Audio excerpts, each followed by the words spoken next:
Okay, we're welcome. Hello. It is Monday, June. What is today? June 21st, 2021 at noon. I'm really excited today about our conversation that we're going to have with Dr. Ayodele Nzinga from BAMBD and Laureate's Playaz Theater, and is our newest first Oakland Poet Laureate. I'm excited to be talking about arts and culture and its process in our budget. So I'm hoping that they'll be joining us. There they are. Now let me invite them up. So excited. But while they are joining us, let me get us up to date to where we are in our process. Last week, we had Nikki Fortunato Bass. Let me see why that invitation didn't work. I hope that worked. And on to go over some of the amendments from I don't know what happened. Here, I'm going to try one more time, Ayodele. Let me see.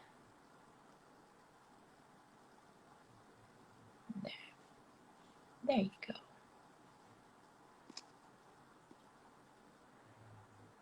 Did that work? Try one more time about you. Oh, there we go. Yay, we did it. All right. Can you hear me? I can. Can you hear me all right? It's a little low, but we'll try to keep it really quiet where I'm at. Okay. Maybe it is the angle of my phone where it's at. Is that a little better? Maybe I should speak up. Oh, it's not you. It's on this end. Oh, That's what took us so long to get hooked up, but oh, technology. How are you doing? doing pretty good. Pretty good. How about yourself? I'm a little tired, but I'm doing all right for a Monday. Yeah. The weekend was lovely. There was so much loveliness, although I was really sad about what happened at the lake, but overall it was a beautiful, beautiful weekend. Yeah. The lake wasn't only the blemish in the weekend. There seemed to be a lot of stuff popping off in a lot of places. Yeah. Um, a lot of stress and oddness about Yeah. the time. Yeah. Yeah. Yeah. It was I think we could go into it a lot, about all of the reasons and all of the ways that things are just feeling, the I can't think of the word in English, but in Korean it's punegi. It's like the mood, the Mm-hmm. atmosphere, like the scene. What's it looking like right now, and things feel interesting at these times. But let's get started with introductions. So I'm Liz, from Oakland Rising, and I'm so excited to have Ayodele Nzinga today with us, Oakland's first poet laureate. Woo! So excited about that. And if you can introduce yourself to everybody here who's joining us, that'd be really great. Oh, my name is Ayodele Nzinga. I do a couple of things. I am the founding director of Oakland's oldest North American African theater company. I am the founding director of the Black Arts Movement Business District Community Development Corporation. And I'm a member of the Refund Coalition. I'm an artist in Oakland, and I am, as Liz said, Oakland's first poet laureate. I'm having a lot of fun with that at the moment. So those are some of the things I do that I think maybe made me interesting enough for Liz to bring into the room. Oh no. That is just a like icing on the cake because I think I've said this to you, Ayodele, when I first met you. I was like, that is a person that has such a gravitational force that I want to work with them. I want to figure out how we could do um, work together because the the energy that by which you move and your vision and analysis and all of those things were just so on point that I was like, if we could work together with Oakland Rising, this would be super powerful. And so when we got an opportunity to work on the Refund Coalition together, on the arts and culture piece of the budget demands, I was like, just I just felt so humbled and grateful to like spend that time with you and work on that with you. So so yes, those are all those things, and you know your amazingness like precedes you in such energetic ways that that I hope everybody here gets to enjoy a piece of that that moment.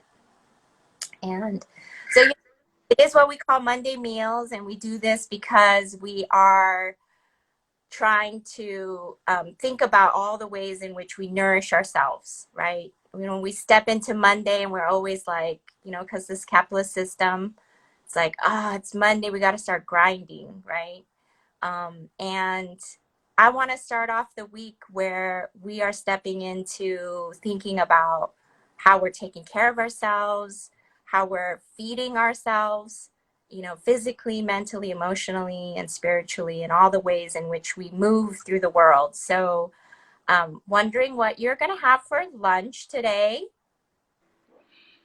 Well, I'm gonna have a conversation with you for lunch today. Yay. I often don't actually eat until 4 or 5 in the Oh, day.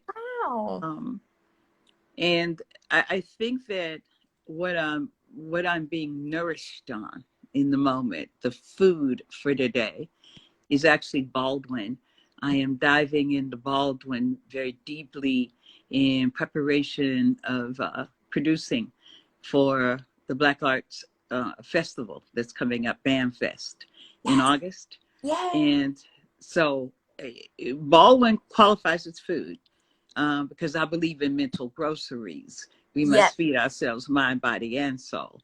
And so while I'm always in some sort of war with myself about how I should feed my body, real particular and sure about how to feed my soul and how to feed my mind. So Mm. I am gobbling up Baldwin today. Ah, I love it. How are you gobbling them up? Are you reading? Are you listening? What are you how are you getting that? I am reading. I am in preparation to produce Amen Corner Mm. in August. Recently, there was a post that circulated about an interview done years ago that got buried, Yes. and it they're having a webinar in a few days, and I signed up for the webinar and just inhaling Baldwin at the moment. I'm really immersive as an artist or Mm-hmm. director, and it's very everything always relates to the current moment. Mm. And there have been some discussions about uh, community relationship with the press or media. Mm. And so this Mm. Baldwin interview that's Yeah. been shelved for years Yes. silenced Yeah. is just another part of the consideration Yeah. about how community is in relationship with, also shaped by media Right. and press. Right. Um, the fourth estate has always been interesting to me, and there's Mm, certainly been some changes in those corridors mm, in the last decade or so. mm. And media itself is such a loud voice and is so invisible to most people, you Yes. know, until again that really feeds into this current conversation, Right. um, to to um, to see how media itself shapes narratives. So Appreciate that. That's gonna be something I'm gonna feed on today in terms of what I'll ruminate in my head. I do have to say that when I was in high school in my junior year, right before I left for summer break, my English teacher stood in front of the class and he had a piece of paper and he was like, "These are all the books that this school district has banned and thinks that you should not be reading. So don't read any of these books that can be found at your local library." I like your English teacher. And I picked it up because he was I think one of the first teachers who really helped me to believe that I could write. And I took that list and I found James Baldwin on it. And it like blew my mind so much, like that I was like, I don't understand everything that I'm reading, but I feel it. And it changed me in a profound way, where then when I stepped into my senior year was like asking all kinds of questions about what was being taught to me, and really sought out to learn different things when I got to college, and to seek it out. And so he really resonates with me, because I'm also somebody who grew up in the church and like as a pastor's kid. And so um, to see his, the evolution of his own story in the church really resonated with me. And so, um, and I love that video of the interview because of the relationship that shows of his family. And I was so glad that it's out now, but it was profound to think about what you're saying about how much media wants to control what people know or see about particular people, and how the choices that they made to not show his profound love and dedication, and his closeness with his family in that setting. So yeah, so I'm so that always thrills me to hear when um, anybody's filling them with any ball. Yeah. So we're here today though to really talk about kind of where we're at with this budget, and we are in the middle of this city budget process, and the mayor put out their budget in May, the first, not the 1st of May because she was late. She put it out 7 days too late. And then Nikki Fortunato Bass, the city council president, who was on our Monday Meals last week, um, and her budget team that she put together with District 3 council member Carol Fife and council members Dan Calb from District 1 and council member Gaio from District 5 came together and put out proposal for some amendments last week. And we saw some pretty big things there. A really big investment in violence prevention, which I believe will include arts and culture, and then some funding to go back to arts and culture. do some restoring of some funding. And they talked about it at the last council meeting on the 17th. And, there's going to be some back and forth around those amendments. And I believe today, Council members Reed and Council member Taylor are also putting out their amended proposals that I believe should come out today or tomorrow before the meeting on Thursday in order to meet the 48-hour deadline for submission. So that's kind of where we're at, but I wanted to hear your breakdown of, what brought us here to this moment on arts and culture in Oakland, and how critical you think this city budget is to arts and culture. Well, there's been a de-investment in arts and culture, Mm. a consistent de-investment that stretches back to, say, 1992, I believe. Oof. In 1992, if we go by today's dollars, Right.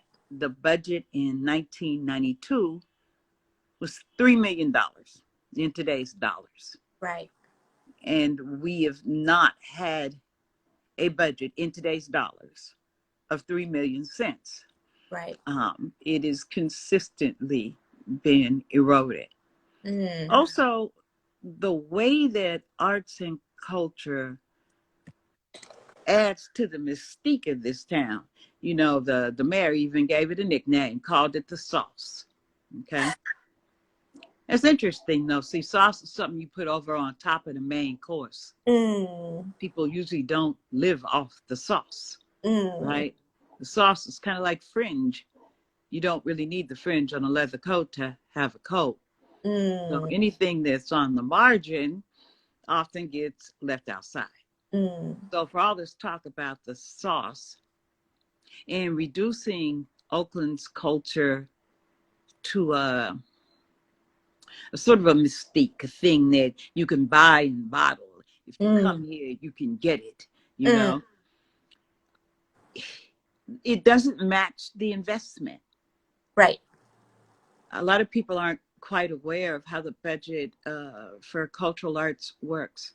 Mm-hmm. 80% of what's given to the department is then re-granted to artists. Right. The other 20%, presumably. Oh, your sound went out. The paper clips. Right. Well, if you've ever gotten money as an artist from the Cultural Affairs Department or from the granting process, then you might have experienced sometimes how long it takes for that to be processed and to actually get to you. You might have even experienced having to fund your entire project and getting the funds after your project has been done, which creates a kind of inequity, because if you can't afford to go ahead and pay for the project up front, if you actually needed that funding to actually do that art, right, then that means that it doesn't help you. right. I've actually received a request for a final report before I've actually received a check. What? And this is because of the scarceness in staffing. Right. They work as hard as they can, Right. but there's, just imagine if your desk, Yes. Yes. It was piled up to the top and it was only you, and you're shoveling through this work and people are calling you from outside and wanting to know, when is this coming? When is that coming? Right. Not only are you the only processor, you're the only one to respond to the inquiries, and your hands are tied by the seat that you sit in. So obviously it needs to be better funded. It needs to be better funded just to be functional. Right. But let's again keep that context of how we talk about arts and culture, the sauce, but it always gets fringed and marginalized. In almost any situation we can think of when we think of a budget, and if arts and culture is a part of the budget, and then there have to be adjustments to the budget, then we're going to come for arts and culture because it's considered to be an extravagance or something extra. If we Right. stop and think about it, it's not. I mean, there's No. so much that arts and culture does for us as individuals and as communities, as cities, as a human race. Right. Art is often where we learn collaboration. It's often where we learn about empathy. Right. It's where we learn universal languages, where we learn ways to talk to one another across difference. Yes. So art is essential, and it's extremely powerful. Art is the basis for media. And we talked about how influential media is. And Right. so a part of marginalizing art is perhaps a lack of understanding about how art helps to create safer, healthier, happier communities. Mm-hmm. It's a lack of connection with how art actually holds hands with the social determinants of health. It Right. helps to create a social cohesion inside communities. It helps to create a sense of safety, because where opportunity lies, Mm. it's harder to make poor choices. Where opportunity lies, violence is not the only resort. Where opportunity lies, people can change their circumstances. Yes. They can get the support they need, not only to manage trauma, but to be seen and to imagine the things that their communities need to be healthier, happier places. Yeah. Art's also an economic driver. Yes. Art is, I believe, in the top 7, it may even be in the top 5 economic drivers for the state of California. Mm. So it brings in money. Yes. Art is, I make theater, an example. So theater feeds me, it feeds whoever wrote the play, Mm. it feeds all of the actors, Yes. it feeds the graphic artist who designs the posters and the flyers. Yep. It feeds the people who clean the theater. It Yep. feeds the venue itself. And I could go on. We need other people. We need costumers. Right. We need people to design the lights. You know, we have sound people. So there are a number of people that work in any production. It puts money in people's pockets. So art as an industry is a major contributor to a city like Oakland, Yes. and it isn't held in that way. Yes. So there was a desperate need for art to be reinvested in Right. prior to the pandemic. Right. And then you add the pandemic, where Right. arts and culture took a particular type of hit. Mm. We generally operate in the public sphere. Right. We're like politicians. We like to press skin. We want you there. We want to hear the applause. Yes. We need you. And so this disruption in in the public sphere has Mm. been particularly hard on art. Yeah. But also artists have come through. Yes. Artists have reimagined how to be with the public, how to help us look at all the things that are happening. Because whenever something Woo. really horrible is happening, then the potential for something really wonderful is also happening. That's right. Art has helped us have that conversation about what is possible. It has helped to point the way about what's always been wrong, Mm-hmm. and to help connect that. This didn't start at a particular time. This is an ongoing conversation. Right. And again, it's allowed us to talk to each other in universal languages. Yes. It's allowed us to find common ground. That's right. People often say art and culture, we're really clear on what art is. But for the purpose of this conversation, I would like to share my definition of what I think culture is. Please. Culture is signs and symbols that people have figured out how to live together. So Mm. culture is transcendent. There is the culture of a family, of a particular Mm-hmm. household, culture of a neighborhood. There's Black culture. There's AAPI culture. Mm. There's the culture of Oakland. It's the culture of the United States. Yes. So all of these cultures overlapping, culture is important. Yes. We have to figure out how to live with one another, no matter how large or small you want to make that circle. Yes. So I think the essentiality of arts and culture in this very particular moment we're in, people talk about this moment as being unique. Sometimes people push back and say that, no, there have been times when social justice issues have been just this clearly drawn. There are people who remember Red Summer. Mm. There are people who remember the civil rights era. Mm-hmm. There are people who remember the space between Martin Luther King and Malcolm X. Mm. There are people who are alive when the Black Panthers were a force in Oakland. Mm. So we've been at this door before. Right. I think the birth of America might be on the other side of this door. This Mm. door always closes. So when people say this is a unique moment, I think that what they mean to speak is that it feels like something more substantive can happen this time. I think the role of art in this Mm. moment, the role of art and culture in this particular moment is to keep that door open.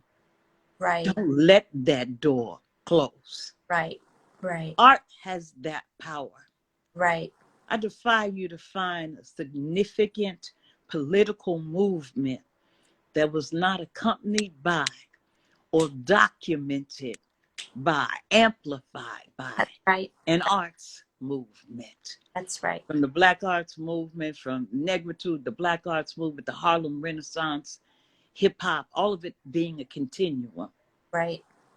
So I think that art in this moment is crucial to us, Right. to birth America and to midwife, even beyond the birth of America,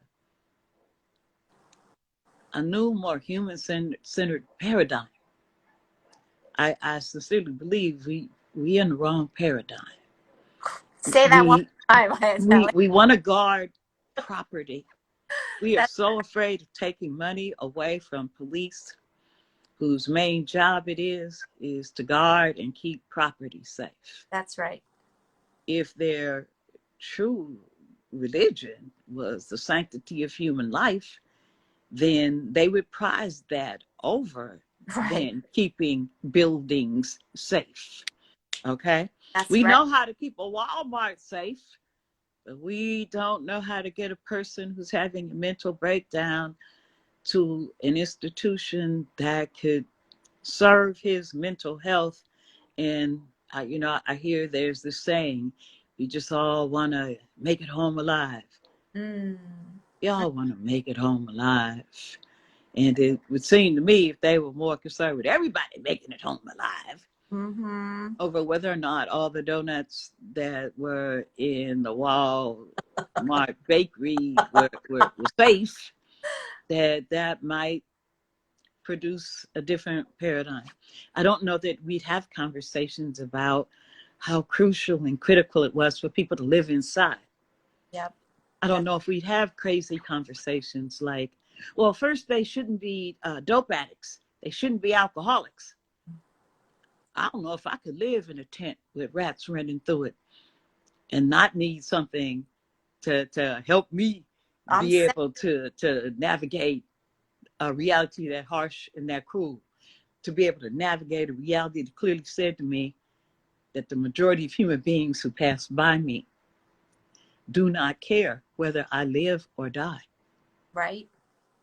That's So I we can't have people who live on the street. That is should not be who we are as human beings. Art needs to have those conversations. yes. It needs to encourage us to fix the holes in our culture that Yes. allow that lack of safety net to Yeah. exist.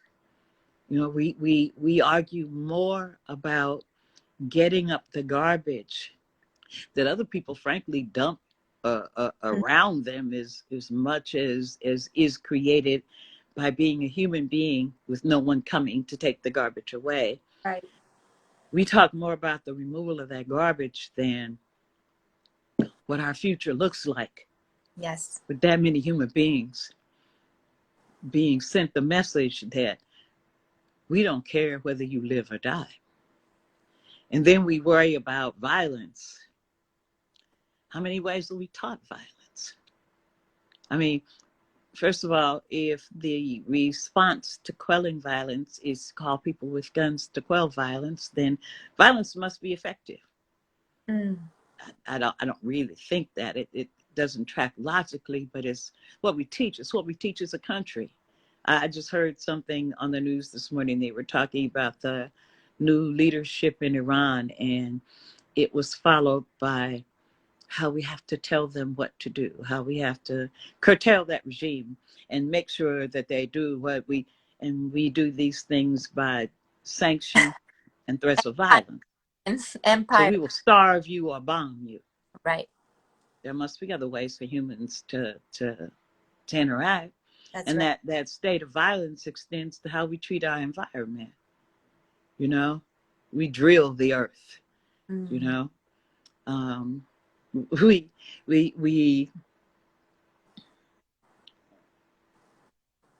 have so little correlation to there are no garbage cans on this planet.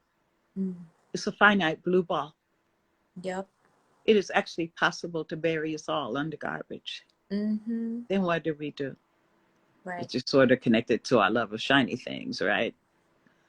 The disposable things, which again lead back to the fact that we're not living in a very human-centered paradigm. Right. And let's segue here to get on topic. So a budget then is a moral document, isn't it? Right. It says what you feed, what you starve, what you care about. Mm-hmm.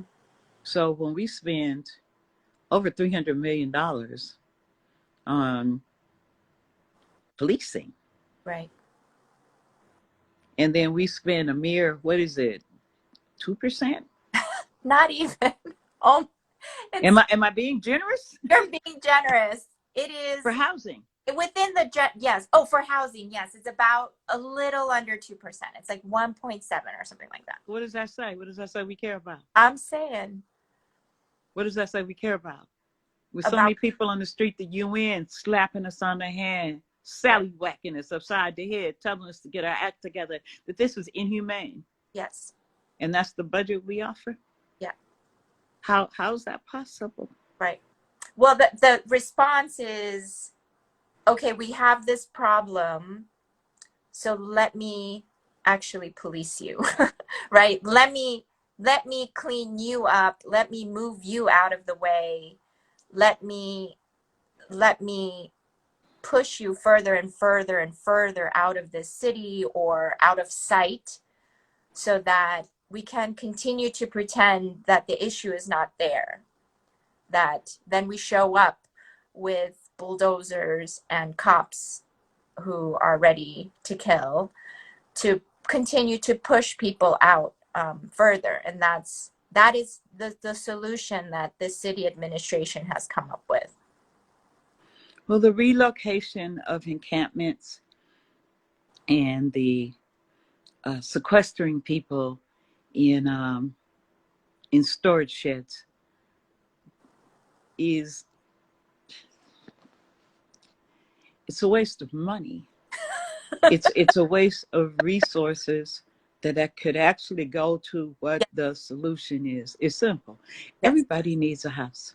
Yes. And Housing First, I think, is actually the name of an organization, and it also denotes what their approach is. Right. Housing first. Right. And then you can get people into case management for mental health services if that's what they All need, all of for that. harm reduction, Right. or for substance getting off of substances altogether, whatever sort of approach that it takes. Right.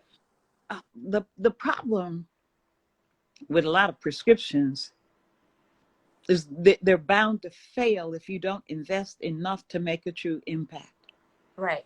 So if we actually want to create a city that doesn't need such an imbalance of policing, Mm-hmm. try flipping those numbers. Try flipping those numbers. Right. If you flip those numbers for a decade, then what would it look like? That's right. People who have hope, who have something to live for, who have the thought of bright futures, Yes. who have the thought of they're going to raise healthy families, Right. and they have that thought because they're part of a healthy family. They understand how that happens. Right. Those kinds of people don't line up to commit crime. Right. When you tell me about the crime statistics in some place like the lower bottoms as compared to some place like Piedmont, Mm. I tell you what causes the crime in some place like the bottoms is the litany of lack. The Mm-hmm. lack of schools without proper supplies, Mm-hmm. that don't have enrichment activities, Right. where field trips look like maybe going to the local fire department and, upper grades one museum a year. That's not enrichment. Right. They don't have summer programming that families can afford to put their kids into, Mm-hmm. that tend to summer brain dump Yep. and assure um, continual attainment inside of schools. They have libraries. They have trees and grocery stores with fresh fruit and parks Right. that are clean and open. Yes. What they don't have Yeah. is an overproliferation of police. Right. And when people in those areas, when they stray, when, you know, their cheese slides off the cracker, or Johnny gets into the liquor cabinet and decides to grab the keys and do a few donuts, those parents have the resources to move heaven and earth Mm. to make sure those children are saddled with numbers and cases that trail them for the rest of their lives. Right. If communities were even, the statistics would also be even. Exactly. Exactly. So I think that if we tend to the litany of lack with the overflowing of opportunity, then we create more human-centered cultures. Yeah. And in human-centered cultures, we need artists. Yeah. We need someone to reimagine what this could look like, to tell you stories about what this should look like. Definitely tell you scary stories about why this is wrong, wrong, wrong, wrong, wrong. Was it Einstein who said you cannot change the logic of a thing with the same logic that created it? Word. Bell Hooks posed the question, can you change the master's house with the master's tools?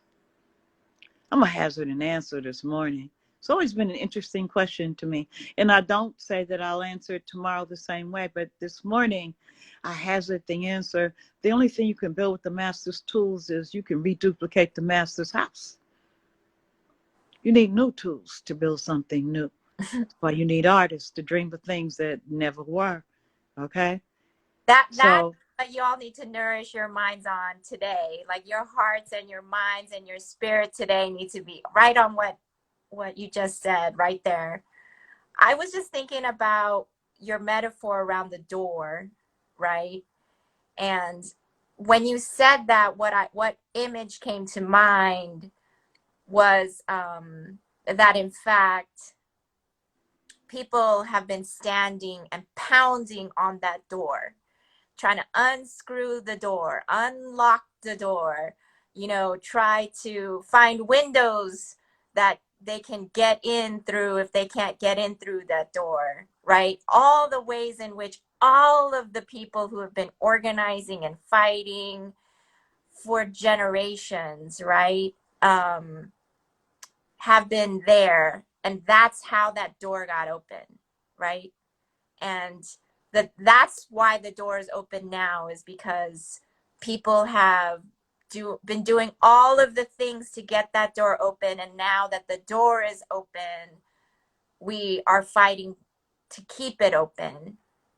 And I really appreciate that imagery because it talks about this moment, and we've talked about a lot about what it would look like to really get artists, one, about how do we get people, just people in general, to think and center art and culture as a driving force to everything, to housing, to culture, to safety, to violence prevention, to food security, to just beautification, right? Like that violence interruption, all of that can happen through arts and culture, and trying to get people to change their minds about that.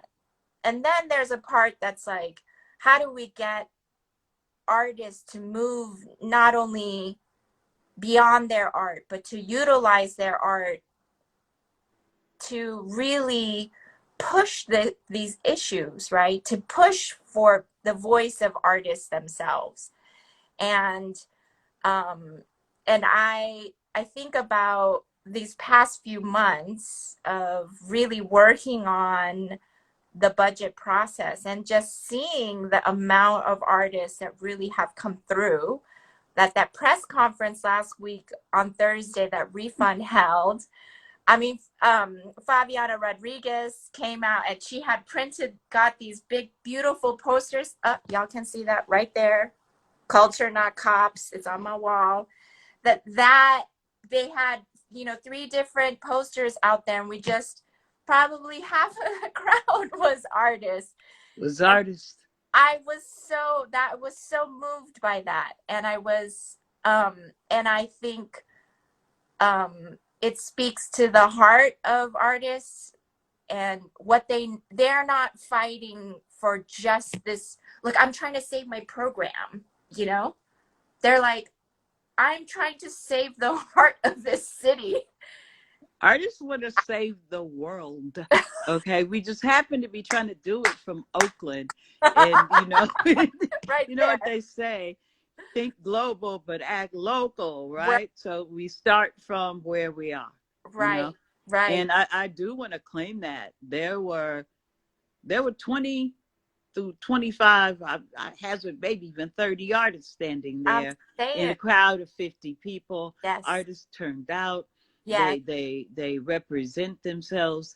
I would just like for artists to understand what a force they are. I know. Um, if we put our minds to it, we are as big as the largest unions in town.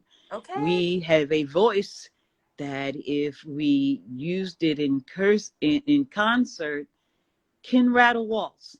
Yes. And Literally, because if you think about how good have, we are at rattling walls. yep, And if we understand how powerful media is, how big a leap is it for us to understand that, you know, we need a PR program that amplifies us as essential workers, Yes. that claims what the work that you create does. This Right. conversation needs to go further than a singular budget in a singular Yes. city. This Yes. conversation needs to inform our relationships with funders. Yes.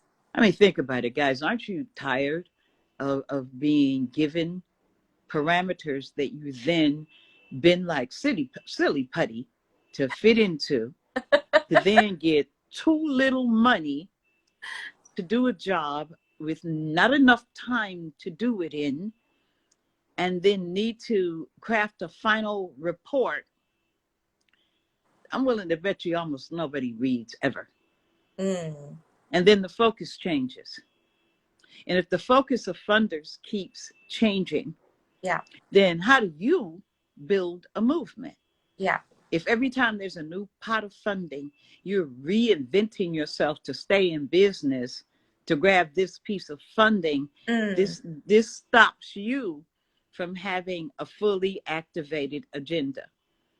I am interested in funders not funding projects. I'm not interested in doing projects dreamed up by funders. That's right. I am interested in funders who want to invest in a movement. Right. And that movement for me is, how do we get to a new paradigm? How Right. do we get to a more human centered planet? How do we the people matter more than we the people do? Mm. So I find project funding a distraction.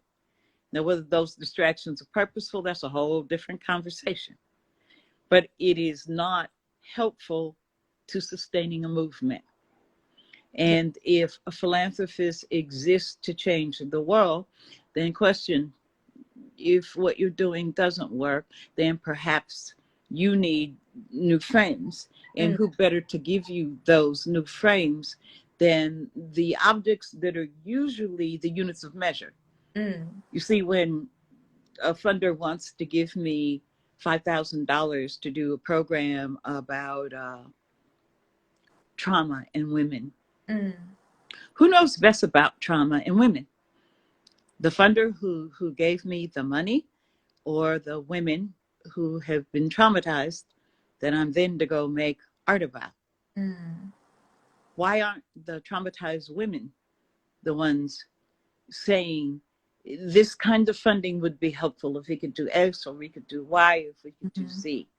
Then perhaps a way out of being traumatized women might emerge, Right. rather than there always being that pool of traumatized women to come back to for funding at some future time, after we tended several other trends in the Right. middle. Yeah. So what happens if we stop prescribing and we start empowering experts? And aren't experts usually the people that are undergoing the things that we're trying to change? Yeah. We're coming up on the end of our time, but I think about, when I think about this budget process and I think about what you're talking about, I just think about time frame, right? Because it's always like, well, I need this now. I need it this time. I need this here. And I feel like much of the conversations that we are trying to, the changes and the society and the culture that we are trying to create and build for us to all live and thrive in a just world, take time. Like dismantling and the reinvestment into our communities. I kind of got into this thing on Twitter with somebody this week that I was like, do I really want to engage this? But because it felt like they were flipping and flopping around and just wasn't clear. And I just felt like a lot of bullshit. But at the end of the day, it really came down to understanding what it is that we all really want, right? And that takes time. And the way in which we have been talking for generations about what really needs to take place has happened over a very long period of time. And we are asking now, with that door open, for an opportunity for the right amount of time to make these reality, right? The same amount of time and process that we have given this institution of policing, this institution of empire, right? This institution of this country, the time that it has done to do all the damage that it has done, give us time to steer this in a very different direction, to change the course of this river that is flowing. And I every time I hear you speak, I get goosebumps, and I think about, when I saw someone yesterday at a kind of a gathering, and I was like, oh my God, I finally got to meet you in person. And we were talking about how you call on an artist and they make shit happen. And, last summer we saw an explosion of art all over Oakland, and has continued, and people are, wanting to look at it and coming to Oakland for it. And that culture that you're speaking about, and it's not the sauce that Mayor Schaaf is talking about, but about like the entirety of that meal, the entirety of our nutrition and all of the vitamins and nutrients that we are trying to really infuse into our bodies and our communities, come from that art and come from our culture. And so I want to end on two things. One, I think I hear a lot of people talk about like self-care, and sometimes I have a little bit of where I'm like, feel self, you know. But when I really put it out there, and people like to use that metaphor with the airplane, put your mask on first before you put it on your child, kind of stuff. But I think what really resonates for me is that, like, that self-care, and that is really about like my individual liberation is tied to your liberation. And so if I'm not nourished, if I'm not cared for, not only for myself, like for me to take care of me, but also to concern myself with your well-being, then that to me is like the link between our liberations, right? That I concern myself with how you are doing and how you're taking care of yourself, and how I might be able to join in taking care of each other. So this question comes out of that the heart of Monday Meals is really to think about, how will you nourish? How will you feed? And you talked about Baldwin and consuming all things Baldwin.